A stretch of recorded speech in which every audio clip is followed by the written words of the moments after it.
Episode की starting में हम स्टूडेंट काउंसिल के 2 मेंबर्स को देखते हैं जो कि कहीं जा रहे होते हैं। तभी उनको देखकर बाकी के स्टूडेंट कहते हैं इनको देखकर तो पावर कपल की वाइब आ रही है। यहाँ पर स्टूडेंट प्रेसिडेंट का नाम होता है शिजुने और वाइस प्रेसिडेंट का नाम होता है काजुकी, और वो आपस में बात कर रहे होते हैं कि वो स्कूल को कैसा अच्छा बना सकते हैं। उसके बाद हमें हमारा मेन कैरेक्टर बताता है इस दुनिया में कुछ ऐसे लोग होते हैं जो हमेशा सबके बीच फेमस होते हैं, लेकिन मैं इसका उल्टा हूँ। इधर हमारे मेन कैरेक्टर का नाम उसाटो होता है। फिर तभी हम देखते हैं बारिश बहुत तेज हो जाती है और उसाटो का अम्ब्रेला कोई गलती से ले जाता है। उसके बाद उसाटो को किसी का अम्ब्रेला दिखता है जिसे देखकर उसाटो कहता है मैं इस अम्ब्रेला को नहीं ले जा सकता हूँ वरना इसके ओनर को बहुत परेशानी होगी। और वो आगे कहता है काश मैं मैजिक यूज कर पाता। तभी वहाँ पर शिजुने आ जाती है और वो उसाटो को कहती है तुम अभी तक यहाँ क्या कर रहे हो, क्या तुम्हारे पास अम्ब्रेला नहीं है? जिस पर उसाटो हाँ कहता है और ये कहकर वो वहाँ से जाने लगता है, लेकिन तभी शिजुने उसे रोक देती है और वो बोलती है एक स्टूडेंट को बिना अम्ब्रेला के ऐसी बारिश में भेजना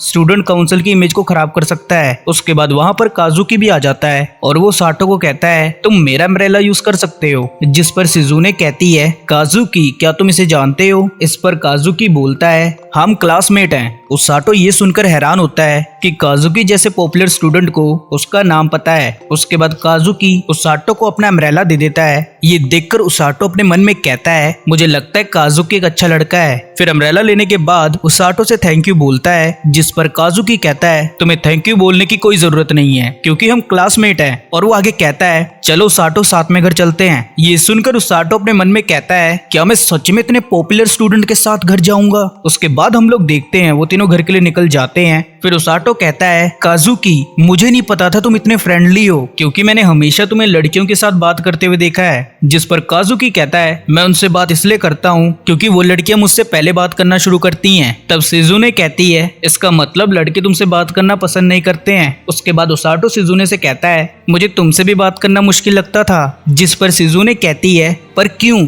मैं भी तो एक नॉर्मल 3rd ईयर स्टूडेंट हूँ। तभी काजुकी बोलता है तुम नॉर्मल नहीं हो, तुम हमेशा क्लास में टॉप करती हो और तुम स्पोर्ट्स में भी अच्छी हो और इसके साथ ही तुम दिखने में भी ब्यूटीफुल हो। फिर उसाटो उन दोनों से कहता है क्या तुम दोनों डेट कर रहे हो? जिस पर वो दोनों कहते हैं ऐसा बिल्कुल नहीं है, हम दोनों तो बस साथ में टाइम स्पेंड करते हैं क्योंकि हम स्टूडेंट काउंसिल के मेंबर हैं। तब उसाटो कहता है क्या तुम दोनों मजाक कर रहे हो? तुम दोनों को मुझसे झूठ बोलने की कोई जरूरत नहीं है। जिस पर शिजुने कहती है मुझे पता है स्कूल में सबको लगता है कि हम दोनों डेट कर रहे हैं, लेकिन तुम पहले हो जिसने डायरेक्टली हमसे इस बारे में बात की। ये सुनकर उसाटो उनसे माफी मांगता है। तब शिजुने कहती है ये कॉम्प्लीमेंट था और वैसे भी पीठ पीछे बात करने से अच्छा है डायरेक्टली पूछ लो। उसके बाद आगे चलकर शिजुने उसाटो से पूछती है तुम हाई स्कूल के बाद क्या करोगे? जिस पर उसाटो कहता है मैंने अभी तक इसके बारे में सोचा नहीं है। तब काजुकी शिजुने से कहता है तुमने मुझसे भी ये क्वेश्चन पूछा था। जिस पर शिजुने कहती है मैं इसलिए सबसे ये क्वेश्चन पूछती हूँ क्योंकि मुझे भी नहीं पता मैं हाई स्कूल के बाद क्या करूंगी। तब उसाटो कहता है क्या तुमने अभी तक ये डिसाइड नहीं किया कि तुम ग्रेजुएशन के बाद क्या करोगी? ये बात सही नहीं है, तुम 3rd ईयर में हो। इस पर शिजुने बोलती है हाँ तुम सही बोल रहे हो, मुझे नहीं पता मैं फ्यूचर में क्या करूंगी। और वो आगे कहती है कई बार मुझे ऐसा लगता है कि मैं यहाँ से बिलोंग नहीं करती हूँ। तभी काजुकी कहता है ये आवाज कैसी थी? जिस पर उसाटो बोलता है तुम किस बारे में बात कर रहे हो? तभी काजुकी कहता है उसाटो क्या तुमने इस आवाज को नहीं सुना? वो एक बेल जैसी आवाज थी। जिस पर उसाटो कहता है नहीं मुझे कोई बेल की आवाज नहीं आई। तभी शिजुने को भी आवाज सुनाई देती है और हम देखते हैं जिस जगह वो तीनों खड़े होते हैं वहाँ एक रिंग बन जाती है और उससे बहुत तेज लाइट निकलती है। ये देखकर काजुकी कहता है आखिर ये हो क्या रहा है? जिस पर उसाटो कहता है मुझे लगता है ये दूसरे वर्ल्ड का गेट है। ये सुनकर शिजुने एक्साइटमेंट में कहती है उसाटो क्या हमें उस वर्ल्ड में मैजिक और हीरोज देखने को मिलेंगे? तभी वो पोर्टल बंद हो जाता है और वो तीनों दूसरे वर्ल्ड में पहुंच जाते हैं। उसके बाद उसाटो की आंख जैसे खुलती है उसे काजुकी और शिजुने दिखते हैं और वो साथ में देखता है उसके सामने किंग खड़ा है। फिर उसाटो कहता है काजुकी हम किधर हैं और ये लोग कौन हैं? जिस पर काजुकी कहता है मुझे इस बारे में कुछ नहीं पता है। फिर तभी शिजुने एक्साइटमेंट में कहती है तुम सही थे उसाटो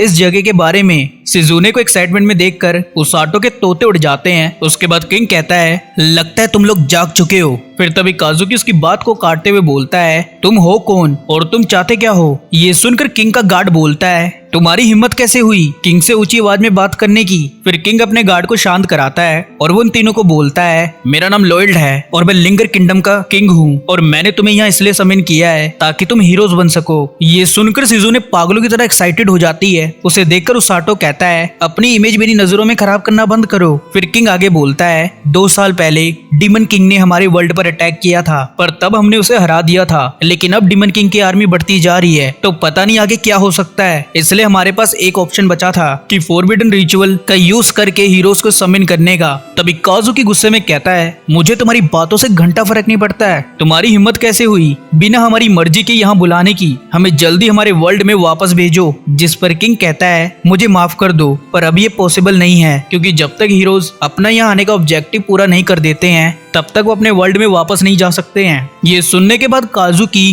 किंग से बहस कर रहा होता है। ये देखकर किंग के गार्ड उसे अपने हथियार से डराने लगते हैं। फिर तभी उसाटो काजुकी को रोकते हुए बोलता है मैं तुम्हारी बात को समझ सकता हूँ, पर लड़ाई करने का कोई फायदा नहीं है। उसके बाद किंग उनके सामने अपना सर झुकाकर बोलता है मैं तुम्हें प्रॉमिस करता हूँ कि मैं फ्यूचर में तुम्हें तुम्हारे वर्ल्ड में वापस भेजने का कोई तरीका ढूंढ लूंगा, पर क्या तब तक तुम मेरी हेल्प कर सकते हो हीरोज? ये सुनकर सिजुने कहती है क्या आप मेरे एक क्वेश्चन का जवाब दोगे? आप हमें हीरोज क्यों बुला रहे हो? जिस पर किंग वेल्सी को इसका जवाब देने को कहता है। तब वेल्सी बताती है जो हीरो समनिंग मैजिक सर्कल है वो सिर्फ सिलेक्टिव लोगों के आसपास बनता है, और मुझे यकीन है यहाँ आने से पहले तुमने बेल की आवाज जरूर सुनी होगी, जिसका मतलब है तुम लोग हीरोज हो। जिस पर सिजुने कहती है हाँ हमने ये आवाज सुनी थी। फिर काजुकी उसाटो से कहता है तुम्हें बेल की आवाज नहीं सुनाई दी थी ना? इस पर उसाटो कहता है नहीं, मुझे कोई आवाज नहीं सुनाई दी, इसका मतलब मैं गलती से यहाँ आ गया। उसके बाद सीन चेंज होता है, जिधर वेल्सी कहती है अब तुम तीनों इस क्रिस्टल बॉल पर अपना हाथ रखो, जिससे तुम्हारी मैजिक पावर का पता चलेगा। ये देखकर काजुकी उसाटो से कहता है क्या तुम्हें ये सब ठीक लग रहा है? जिस पर उसाटो कहता है वेल्सी ने मुझे कहा है शायद मैं मैजिक यूज कर सकता हूँ, मुझे पता है मैं हीरो नहीं हूँ, पर मुझे अच्छा लगा कि ये लोग मुझे तुम लोगों की तरह ट्रीट कर रहे हैं। तब काजुकी कहता है मेरा ये मतलब नहीं था, इन लोगों ने हमें हमारी मर्जी के बिना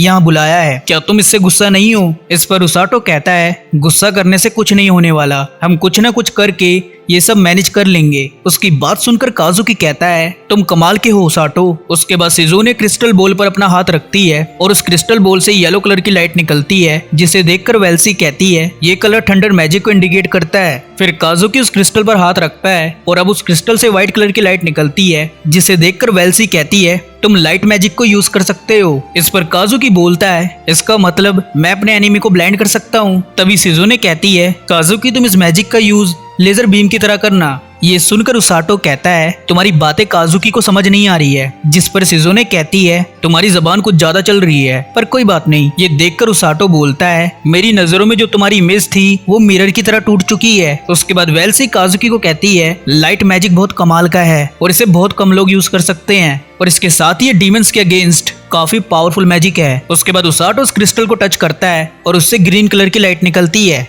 जिसे देखकर सिजुने वेल्सी से पूछती है इसका मतलब क्या है? पर ये देखकर वेल्सी की हालत खराब हो जाती है और वो उसाटो को लेकर वहां से भाग जाती है। फिर वो उसे लेकर किंग के पास जाती है। उसके बाद वेल्सी किंग को सिजुने और काजुकी के मैजिक के बारे में बताती है, जिस पर किंग कहता है ये तो बहुत अच्छी बात है, पर उसाटो का क्या? अब ये मत कहना कि वो डार्क मैजिक को यूज कर सकता है। तब वेल्सी कहती है उसाटो के टच करते ही वो क्रिस्टल ग्रीन हो गया। ये सुनकर किंग के होश उड़ जाते हैं। उसके बाद उसाटो अपने मन में कहता है क्या मेरा मैजिक सच में इतना बैड है? तब किंग कहता है हमें उसाटो को यहाँ से दूर किसी सेफ जगह पर भेजना होगा। पर तभी वहाँ पर ग्रीन बालों वाली लेडी आ जाती है, जिसे देखकर सभी लोगों की हालत खराब हो जाती है। फिर वो लेडी किंग को कहती है मैजेस्टी समनिंग रिचुअल कैसा रहा और क्या हीरोज आ चुके हैं? जिस पर किंग कहता है रोज मुझे लगा तुमने छुट्टी ली है। उसके बाद रोज कहती है क्या आप मजाक कर रहे हो? उसके बाद वो उसाटो के पास जाती है और उससे पूछती है क्या तुम हीरो हो? इस पर किंग कहता है नहीं, ये कोई हीरो नहीं है, ये तो यहाँ गलती से आ गया है। तब रोज कहती है अच्छा, और वो उसाटो को बोलती है तुम्हारा नाम क्या है? उसके बाद उसाटो अपना नाम बताता है। फिर रोज भी उसे अपना नाम बताती है और वो कहती है मैं इस किंगडम की रेस्क्यू टीम की कैप्टन हूँ। उसाटो रोज को देखकर अपने मन में कहता है इसे देखकर लगता है ये जान बचाने की जगह जान ले लेती है। उसके बाद वेल्सी रोज को कहती है मैं हीरोज को आपसे मिलाती हूँ, वो क्रिस्टल रूम में है। ये सुनकर रोज वेल्सी के साथ जाने लगती है। तब किंग उसाटो को कहते हैं मैंने तुम्हारे लिए रूम रेडी किया है, तुम वहां जाकर रेस्ट कर लो। जिस पर उसाटो कहता है वो तो ठीक है, पर आपने मुझे बताया नहीं मेरी मैजिक के बारे में, और ये ग्रीन कलर में किस तरह का मैजिक होता है। तभी ये बात रोज सुन लेती है और वो उसाटो से कहती है क्या तुमने ग्रीन कहा? जिस पर उसाटो कहता है हाँ। तब रोज बोलती है मैजेस्टी मैं इस लड़के को अपने साथ ले जा रही हूँ। जिस पर किंग बोलता है वेल्सी उसाटो को यहाँ से दूर ले जाओ। उसके बाद वेल्सी अपने मैजिक का यूज करके उसाटो को दूर भेजती है, लेकिन तभी रोज अपनी हाई स्पीड का यूज करके उसाटो को पकड़ लेती है और वो किंग से कहती है, मैजेस्टी, मैं इस लड़के को एक कमाल का हीलिंग मैजिक यूजर बनाऊंगी। ये सुनकर किंग रोज को रोकने का ट्राई करता है, पर रोज उसकी बात नहीं सुनती है। उसके बाद अगले सीन में शिजुने और काजुकी को उसाटो के बारे में पता चलता है, जिस पर काजुकी कहता है, क्या उसाटो खतरे में है? तब वेल्सी कहती है, टेंशन लेने की कोई बात नहीं है, बस उसाटो यहाँ से थोड़ी दूर गया है और अब वो रेस्क्यू टीम का हिस्सा है, क्योंकि उसाटो हीलिंग मैजिक यूजर है और हीलिंग मैजिक यूजर बहुत रेयर होते हैं। तभी सीन चेंज होता है, जिधर रोज उसाटो को बताती है कि तुम एक हीलिंग मैजिक यूजर हो और इसीलिए मैं तुम्हें यहाँ लेकर आई हूँ और आज से तुम रेस्क्यू टीम का हिस्सा हो। उसके बाद रोज कुछ लोगों को वहाँ बुलाती है और वो उनसे कहती है, तुम आज से उसाटो का ध्यान रखोगे। उन लोगों को देखकर उसाटो की बैंड बज जाती है। फिर वो सभी उसाटो को अपना इंट्रो देते हैं। रोज उनकी ये हरकत देखकर वो उनमें से एक को लात मारती है और वो कहती है, उसाटो को डराना बंद करो। फिर वो उसाटो से कहती है, ये सब मेरे अंडर काम करते हैं, लेकिन इनमें से कोई भी हीलिंग मैजिक यूज नहीं कर सकता है। मेरी टीम में 2 हीलिंग मैजिक यूजर हैं। और वो आगे कहती है, तुम्हारी ट्रेनिंग कल से शुरू होगी। ये कहकर रोज वहाँ से चली जाती है। रोज के जाने के बाद वो सभी उसाटो को कहते हैं, तुम तो गए बच्चे, क्योंकि बॉस की ट्रेनिंग बहुत हार्ड है। उसके बाद उसाटो अपने रूम में सो जाता है। फिर हमें रोज दिखाई जाती है, जो बोलती है, ये हीलिंग मैजिक यूजर दूसरे वर्ल्ड से है, चलो देखते हैं ये कैसा हीलर बनता है। और ये एपिसोड यहीं खत्म हो जाता है।